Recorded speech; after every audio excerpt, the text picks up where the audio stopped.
Mga paglalakbay para kay Jesus.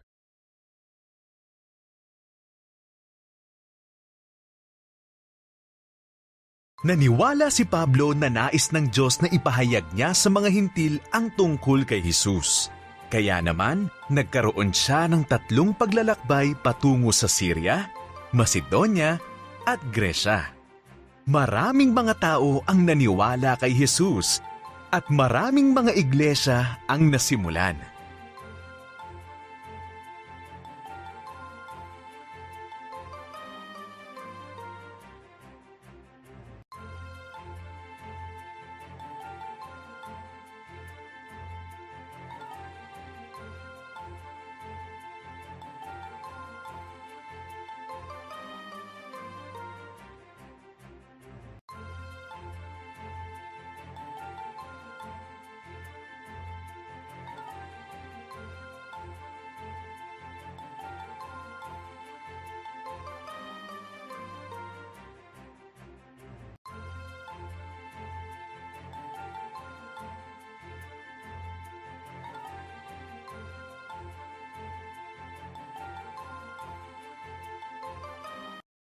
Paglipas ng maraming taon, bumalik si Pablo sa Jerusalem.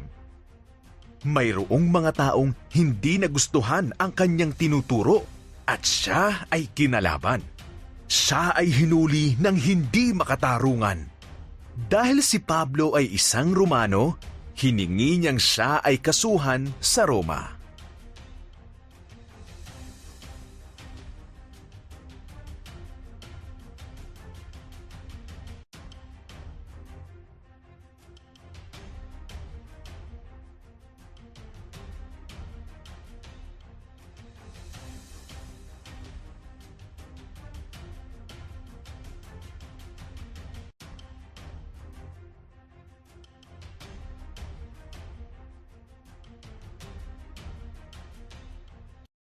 Si Pablo ay isinakay sa isang barko patungong Roma.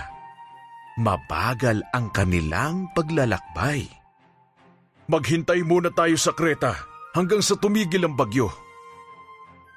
Mungkahi ni Pablo.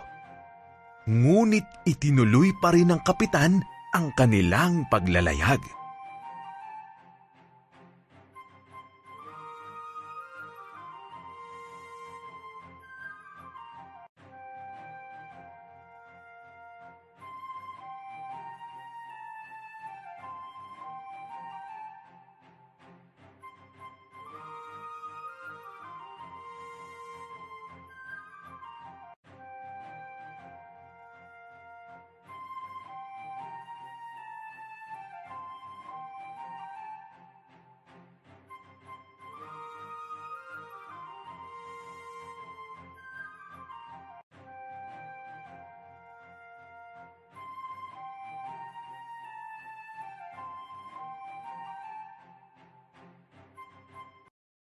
Mayroong napakalakas na bagyo.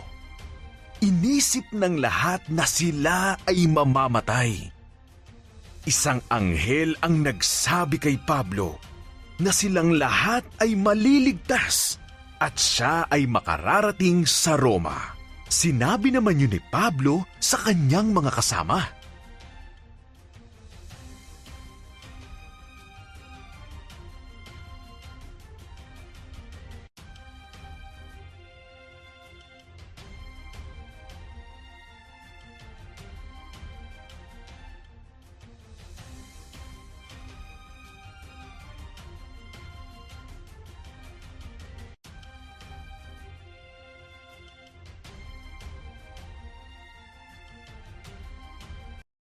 May isa sa kanila ang nakakita ng lupa.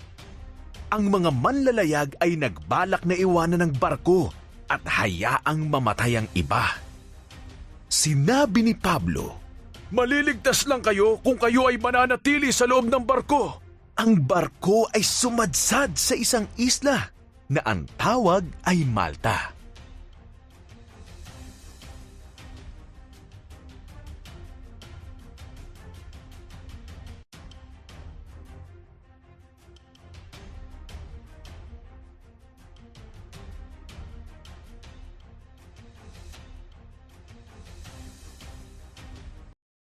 Ang mga kawal ay natakot na sila ay maparusahan kung ang mga bilanggo ay makatakas. Kaya sinabi nilang patayin na lang ang mga ito. Ngunit gustong iligtas ng kanilang pinuno si Pablo. Kung kaya iniutos niya sa kanyang mga tauhan na hayaan silang mabuhay.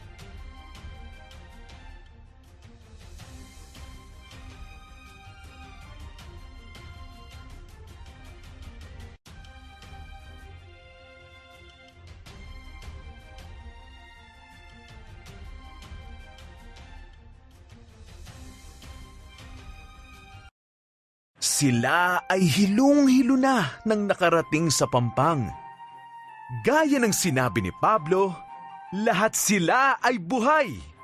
Pinayagan sila ng pinuno ng Malta na manatili doon. Ang ama ng pinuno ay may sakit.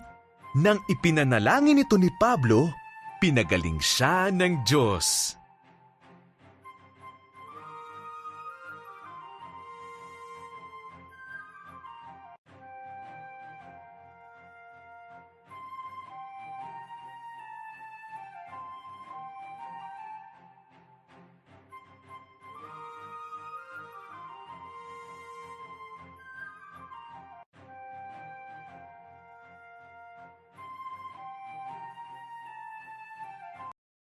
Sumakay sila ng isa pang barko at pumunta ng Roma, kung saan itinali si Pablo sa isang bahay.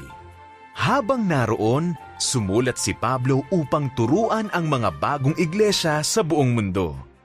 Ang kanyang mga sulat ay kasama na sa Biblia.